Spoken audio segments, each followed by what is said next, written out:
ನಮಸ್ಕಾರ, ನಾನು ಶಶಿಕಲಾ. ನೀವು ನೋಡ್ತಾ ಇದ್ದೀರಾ ನಮ್ಮ ವಿಜಯ ನ್ಯೂಸ್.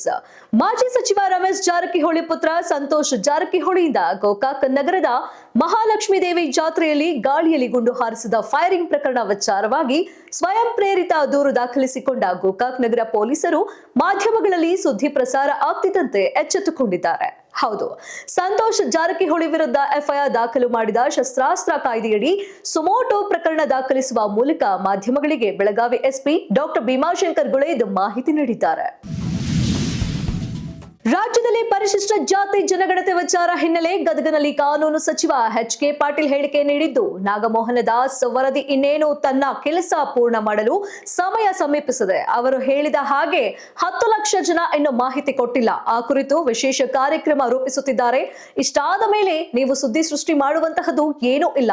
ಉತ್ತಮವಾಗಿ ವೈಜ್ಞಾನಿಕವಾಗಿ ಪ್ರಾಮಾಣಿಕವಾಗಿ ಎಕ್ಸರ್ಸೈಸ್ ನಡೆದಿದ್ದು, ಅದು ಯಶಸ್ವಿಯಾಗಲು ಬಂದಾಗ ಅನವಶ್ಯಕ ಪ್ರಶ್ನೆ ಕೇಳೋದು ಆರೋಗ್ಯಕರವಲ್ಲ. ಸಮರ್ಪಕವಾಗಿ ಅತ್ಯಂತ ಪ್ರಾಮಾಣಿಕವಾಗಿ ಸರ್ವೆ ನಡೀತಾ ಇದೆ ಎಂದು ಸ್ಪಷ್ಟನೆ ನೀಡಿದ್ದಾರೆ. ಮೊಹರಂ ಹಬ್ಬದ ಪ್ರಯುಕ್ತ ಭಕ್ತರಿಂದ ದೇವರ ಕೊಂಡದಲ್ಲಿ ಹೋಳಿಗೆ ಅರ್ಪಣೆ. ಪರಮಾನಂದವಾಡಿ ಗ್ರಾಮದಲ್ಲಿ ಹೋಳಿಗೆ ಸೇರಿದಂತೆ ವಿವಿಧ ಖಾದ್ಯಗಳನ್ನು ಅರ್ಪಿಸಿ ಹರಕೆ ತೀರಿಸಿದ್ದಾರೆ ಭಕ್ತರು.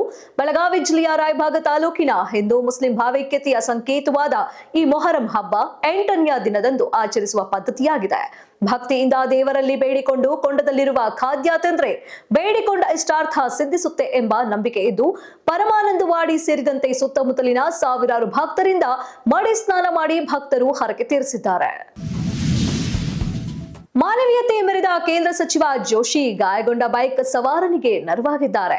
ಹುಬ್ಬಳ್ಳಿ ನಗರದ ಕುಮಾರ್ ಪಾರ್ಕ್ ಬಳಿ ನಿನ್ನೆ ರಾತ್ರಿ ಬೈಕ್ ಸವಾರನೊಬ್ಬ ನಿಯಂತ್ರಣ ತಪ್ಪಿ ರಸ್ತೆ ಮಧ್ಯದಲ್ಲೇ ಬಿದ್ದು ಗಾಯಗೊಂಡು ನರಳಾಡುತ್ತಿದ್ದ ದೃಶ್ಯವನ್ನ ದೆಹಲಿಗೆ ತೆರಳಲು ವಿಮಾನ ನಿಲ್ದಾಣಕ್ಕೆ ಹೊರಟಿದ್ದ ಕೇಂದ್ರ ಸಚಿವ ಪ್ರಹ್ಲಾದ್ ಜೋಶಿ ಅವರು ಗಮನಿಸಿ ತಕ್ಷಣ ತಮ್ಮ ವಾಹನದಿಂದ ಕೆಳಗಿಳಿದು ಗಾಯಾಳುವನ್ನ ತಮ್ಮ ಬೆಂಗಾವಲು ವಾಹನದಲ್ಲೇ ಕಿಮ್ಸ್ ಆಸ್ಪತ್ರೆಗೆ ದಾಖಲಿಸಲು ನೆರವಾಗಿ ಮಾನವೀಯತೆ ಮೆರೆದರು.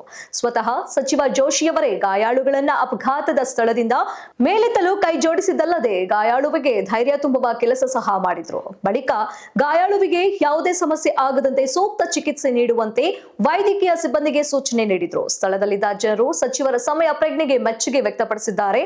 ಅವರ ಕಾರ್ಯವನ್ನ ಶ್ಲಾಘಿಸಿದ್ದಾರೆ. ಸಿಟಿ ತ್ಯಾಜ್ಯ ನೀರು ಭೀಮೆಯ ಪಾಲು. ಭೀಮಾ ನದಿ ಸೇರುತ್ತಿರುವ ತ್ಯಾಜ್ಯ ತಡೆಗೆ ಉಮೇಶ್ ಮುದ್ನಾಳ್ ಆಗ್ರಹ. ಯಾದಗಿರಿ ನಗರದ ಹೊರವಲಯದ ಹಳ್ಳಕ್ಕೆ ಯಾದಗಿರಿ ಸಿಟಿಯ ತ್ಯಾಜ್ಯ ನೀರು ಸೇರುತ್ತಿದೆ. ತ್ಯಾಜ್ಯ ನೀರು ಹಳ್ಳದ ಮೂಲಕ ಭೀಮಾ ನದಿಗೆ ಬಿಡಲಾಗುತ್ತಿದೆ. ಇದರಿಂದ ಹಳ್ಳದಲ್ಲಿ ನೊರೆ ಏಳುತ್ತಿದೆ. ನೊರೆ ತಡೆಗಟ್ಟುವಂತಹ ಕಟ್ಟುನಿಟ್ಟಿನ ಕ್ರಮಕ್ಕೆ ಜಿಲ್ಲಾಡಳಿತ ಮುಂದಾಗುತ್ತಿಲ್ಲ. ಇದರಿಂದ ಹಳ್ಳಕ್ಕೆ ಬೀಳುವ ತ್ಯಾಜ್ಯ ನೀರು ತಡೆಗಟ್ಟುವಂತೆ ಸಾಮಾಜಿಕ ಹೋರಾಟಗಾರ ಉಮೇಶ್ ಮುದ್ನಾಳ್ ಆಗ್ರಹಿಸಿದ್ದಾರೆ. ಪ್ರತಿ ಬಾರಿ ಮಳೆಗಾಲ ಬಂದಾಗಲೂ ಭೀಮೆಯ ಹಳ್ಳದಲ್ಲಿ ಅಪಾರ ಪ್ರಮಾಣದ ಬುರಗು ಬರುತ್ತದೆ. ಇದೇ ರಸ್ತೆಯಲ್ಲಿಯೇ ನಿತ್ಯವೂ ಡಿಸಿ ಆದಿಯಾಗಿ ಜಿಲ್ಲಾ ಮಟ್ಟದ ಅಧಿಕಾರಿ, ಶಾಸಕರು, ಸಚಿವರು ಎಲ್ಲರೂ ಓಡಾಡುತ್ತಾರೆ. ಆದ್ರೆ ಯಾವೊಬ್ಬ ಅಧಿಕಾರಿಯೂ ಇದಕ್ಕೆ ತಡೆಯುವಂತಹ ಕೆಲಸ ಆಗುತ್ತಿಲ್ಲ. ಇದು ಸಾರ್ವಜನಿಕರ ಆಕ್ರೋಶಕ್ಕೆ ಗುರಿಯಾಗಿದೆ ಎಂದು ಆಕ್ರೋಶವನ್ನ ವ್ಯಕ್ತಪಡಿಸಿದ್ರು. ಕೂಡಲೇ ಜಿಲ್ಲಾಡಳಿತ ಎಚ್ಚೆತ್ತು ಹಳ್ಳಕ್ಕೆ ಸೇರುತ್ತಿರುವ ನೀರು ತಡೆಗಟ್ಟಬೇಕು. ಇದರಿಂದ ಉಕ್ಕುತ್ತಿರುವ ಬುರಗಿನಿಂದ ಅನಾರೋಗ್ಯದಿಂದ ಜನ ತುತ್ತಾಗುತ್ತಿದ್ದಾರೆ. ಇದಲ್ಲದೆ ಮುಂದಿನ ದಿನಗಳಲ್ಲಿ ರಸ್ತೆ ತಡೆದು ಪ್ರತಿಭಟನೆ ನಡೆಸುವುದಾಗಿ ಎಚ್ಚರಿಕೆಯನ್ನ ನೀಡಿದ್ದಾರೆ. ನೀವು ನೋಡ್ತಾ ಇದ್ದೀರಾ ನಮ್ಮ ವಿಜಯ ನ್ಯೂಸ್, ಭರವಸೆ ಬದುಕಿನ ವಿಜಯ.